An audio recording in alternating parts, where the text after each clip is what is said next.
సమరం health channel కు స్వాగతం। ఈ రోజు మనం స్మార్ట్ ఫోన్లతో పెరుగుతున్న మయోపియా గురించి తెలుసుకుందాం।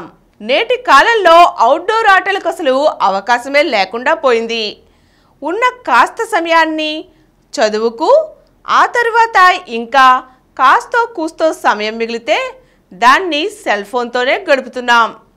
దీంతో పిల్లలకు ఆటలు పాటలు అలాగే చక్కని కాలక్షేపం లేక వారు ఫోన్లకు అతుక్కుపోవడం జరుగుతోంది। దీంతో పిల్లలు అనేక కంటి సమస్యల బారిన పడుతున్నారు। ముఖ్యంగా మయోపియా వీరిని కబలిస్తోంది। పిల్లల్లో దూరదృష్టి తగ్గిపోతోంది। కంటి లోపాలున్న పిల్లల్లో ప్రతి 20 మందిలో 18 మందిని మయోపియా వేధిస్తోంది। నేత్ర వైద్యులు ఇదే విషయాన్ని ధృవీకరిస్తున్నారు।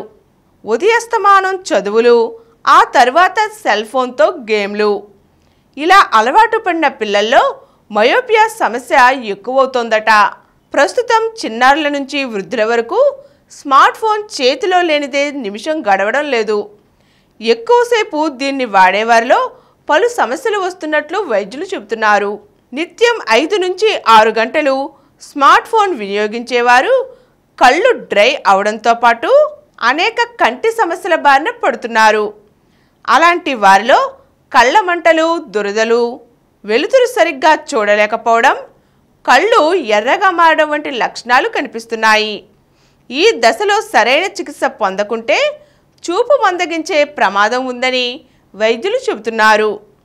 అంతేకాకుండా డ్రైవింగ్ చేసే సమయంలో ఏకాగ్రతను కోల్పోయి కంగారు పడతారని పేర్కొంటున్నారు।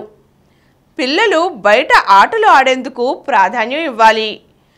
దగ్గర వాటితో పాటు దూరంగా ఉన్న వాటిని కూడా తరచూ చూస్తుండాలి। కళ్ళకు ఫోన్ 15 సెంటీమీటర్ల దూరంలో ఉంచి చూడాలి। ముఖానికి దగ్గరగా పెట్టుకోకూడదు। 20 నిమిషాల పాటు ఫోన్ కంప్యూటర్ వాడాక 20 సెకన్ల పాటు దూరంలో ఉన్న వస్తువులను చూడాలి।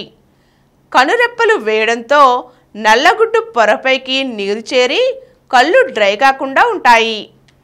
ఇక ఎట్టి పరిస్థితుల్లోనూ చీకట్లో స్మార్ట్ ఫోన్ చూడకూడదు। కంప్యూటర్పై పనిచేసేవారు యాంటీ రిఫ్లెక్టివ్ గ్లాసెస్ వాడుకోవాలి। రోజులో ఎక్కువసేపు స్మార్ట్ ఫోన్ కంప్యూటర్పై పనిచేసేవారు ఐ డ్రాప్స్ వాడుకుంటే మంచిది। ఈరోజు మనం స్మార్ట్ ఫోన్ల కారణంగా పెరుగుతున్న మయోపియా గురించి తెలుసుకున్నాం కదండి। మరో చక్కని అంశంతో మళ్ళీ కలుద్దాం।